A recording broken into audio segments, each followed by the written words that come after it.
Hi, this is John Engel with Haiti Partners, and I want to give an update on my activities today. I have to start out by again sharing how inspiring it is to see how Haitians are responding to incredible crisis. I just can't get over that.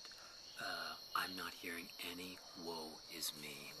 I'm hearing we've lost our house, we've lost everything, but we're still alive.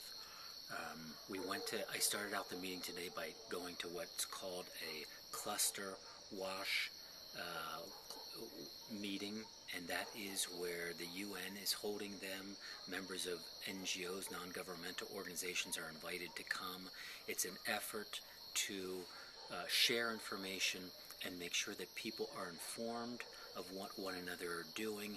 There's small group discussions that are focused on different things. It's a very positive thing going on. Sharing of information, trying to make sure that resources are being coordinated. From there, we went to Dabon. We actually took a neighbor who's pregnant and due any day, and she's in pain. There's no hospitals here in Port-au-Prince that she can go to where she's going to get the care and support from her family. So we took her and her husband most of the way to where she comes from and has family, and there's a functioning hospital about 2 hours outside of Port-au-Prince. We also went to Léogâne, and now there's food being distributed. There is water being distributed there in Léogâne. There are also camps set up by the Canadian government, by the Japanese. They have about 100 more workers coming tomorrow, medical professionals. The Japanese government is working hand in hand with Doctors Without Borders.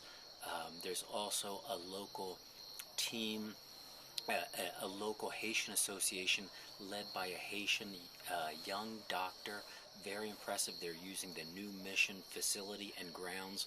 They're teamed up with an American team and also a Cuban team. They were very organized. We went to get a sense of what everyone is doing and if they can get to Dabon.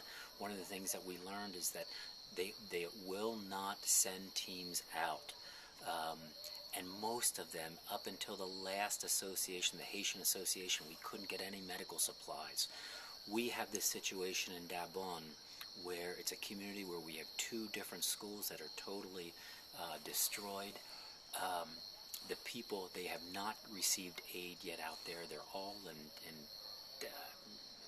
sheets and temporary housing that is just terrible. And when it rains, it's going to be so difficult.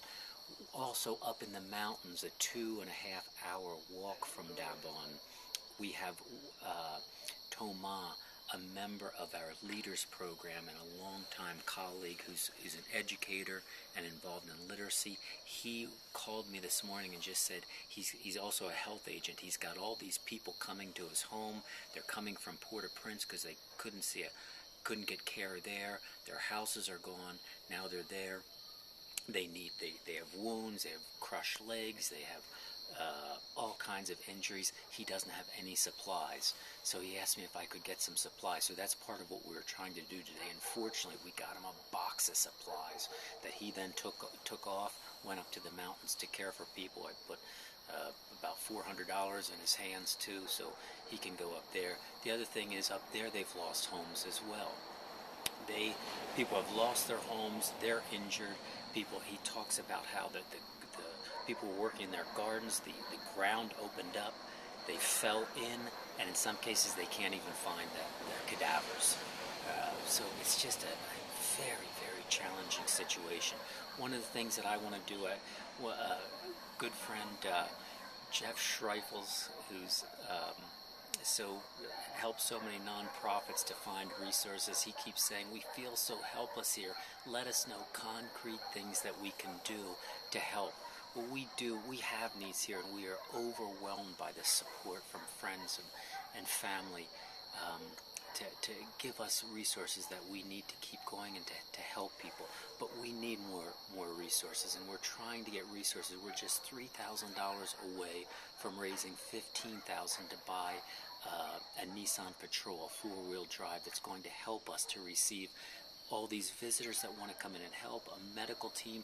We can't get medical professionals that are here in these different camps to go to places where we know they need help. So we have to get some medical teams in, and then we can take them ourselves. But we need a vehicle to do it. When we're here, normally we either we normally rent a vehicle temporary, or else we contract Haitians to drive us. We need a vehicle now. We need to increase our capacity. The other thing we have a friend who has generously made internet available to us these last several days. As of Friday, we will no longer have access to this internet, and places where I previously went to get internet connection, hotels, many of them don't even exist, or the internet is down. So we could have this man who has an internet business, we could have him hook up a satellite at our home that is not damaged at all, and it would work perfectly there. We could have the satellite installed for $1,500 plus to get batteries and all the batteries we need, and the inverter we need. Everything could be covered with $5,000. So if people want to contribute to that, that would be wonderful. In terms of getting funds to people, the way that we work is through leaders, through community leaders, through educators. People in their community depend on them. They depend on them to help, to provide guidance, to take care of kids who are in need. That's where people go to these people. The best thing we see that we can be doing right now is to be putting resources in their hands, and they'll use their creativity and give money to the people that they trust. And so that's what we're doing. So the funds that are coming in right now are going to those people in cash, and they find resources. In addition to that, I'm connecting with other agencies like I did today to get funds to people that we know are in need. So CRS and Save the Children, people are coming in with resources. They're already here, but they need to be directed. So that's one of the things that I'm working on as well. And I know many people are saying that they feel helpless and not knowing what to do. I deal with a sense of helplessness, wondering, it's so big, there's so many needs, not knowing what to do. So I can relate, but we're doing our best here. It's the nights are short, the days are long. We're doing our best, and again, I can't tell you how encouraged we are by your support. And it's encouraging, it's inspiring to see the Haitians, and again, in the midst of this devastating situation, to see that there's just, I'm not seeing violence. I'm not seeing the looting. I'm out and about every day. I'm seeing Haitians helping Haitians. I'm seeing children in the camps playing. I'm seeing laughter. I'm seeing singing. And you're going to see some of this in my associate, who's the professional, Luke, who's taking video, powerful video footage of life going on and people building temporary housing. So thank you for being interested. Thank you for your support. Thank you for opening your hearts to the people of Haiti.